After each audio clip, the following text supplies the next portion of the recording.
AI-generated videos are circulating online, tackling on big issues such as the impeachment case of Vice President Sara Duterte.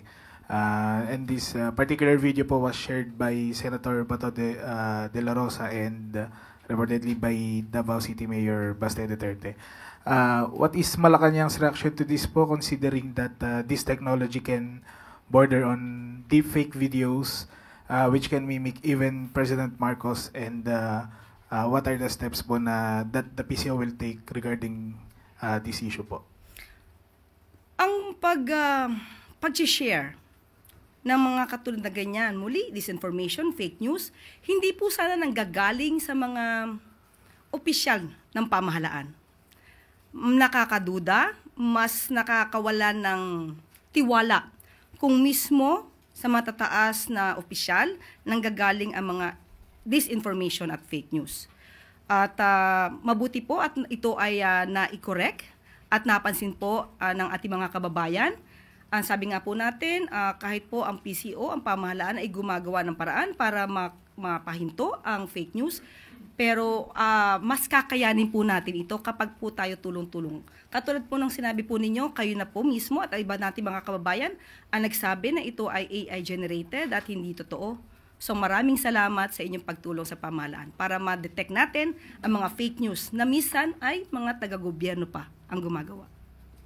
Thank you po, Yusek. Follow-up question, Eden Santos, Net 25. Yusek, good morning po. Regarding po dun sa follow-up yung binanggit niya na AI-generated, po. Pero kung titingnan mo yung sinasabi ng mga estudyante, legit naman po yung issue. Ano pong masasabi niyo dito? Sino magsasabing legit at hindi legit na issue? Kung ito ay galing sa isang fake news or AI-generated, so hindi tayo pwede magsabi na ito ay lehitimo o ilehitimo ang issue. Thank you po. Maraming salamat, Eden. With no more questions. Follow-up, Ivan Merino. Ma'am, more on that point, kung sakali hong may nag-share nga ng mga opisyal ng gobyerno, whether purposely or inadvertently, is it incumbent upon them to apologize or to take it back once they realize that it was actually AI-generated and fake? Unang-una po, hindi naman kinakailangan mag-apologize kung ginamit lang naman ng kanila ang kanilang mga talino para alamin kung ang kanilang isi-share ay mali, disinformation, or just AI-generated videos. Hindi kinakailangan mag-apologize kung una pa lang tama na ang inyong ginawa. But ngayon, na naipakalat na, paano na po yung ibang naniwala sa kanila? Considering na binoto sila ng taong bayan. So ngayon, na ginawa po nila, at wala tayong magagawa doon, dapat lamang po nilang i-acknowledge na ang ipinasa nila na video ay hindi totoo at hindi tunay. Thank you. Follow-up question, Alvin Baltasar. Yusek, in connection with that, do you find it irresponsible on the part of those who share the AI-generate video?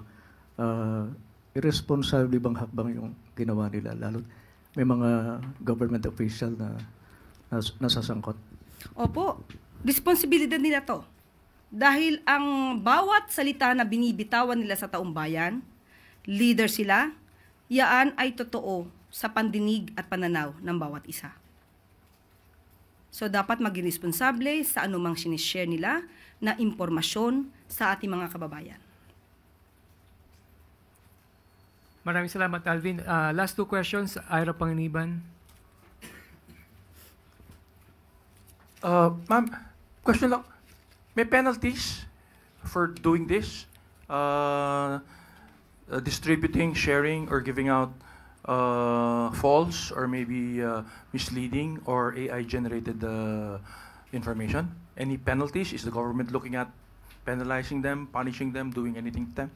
Depende po sa sitwasyon. Kung sila man ay nag-comment dito, mayroong kaakibat itong penalty. Depende po sa kanilang partisipasyon. Hindi lang naman ito shinare, kundi nagbigay pa ng opinion. So tignan na lang po natin. Alamin natin ang kabuuan. Is libel or slander an option for these kind of actions, ma'am? Can be. Pero sabi nga po natin, alamin po natin ang punot dulo nito. Mahirap pong magsalita agad na may liability ang isang tao. Ang sinasabi lamang po natin, dapat sila maging responsable sa bawat kilos nila.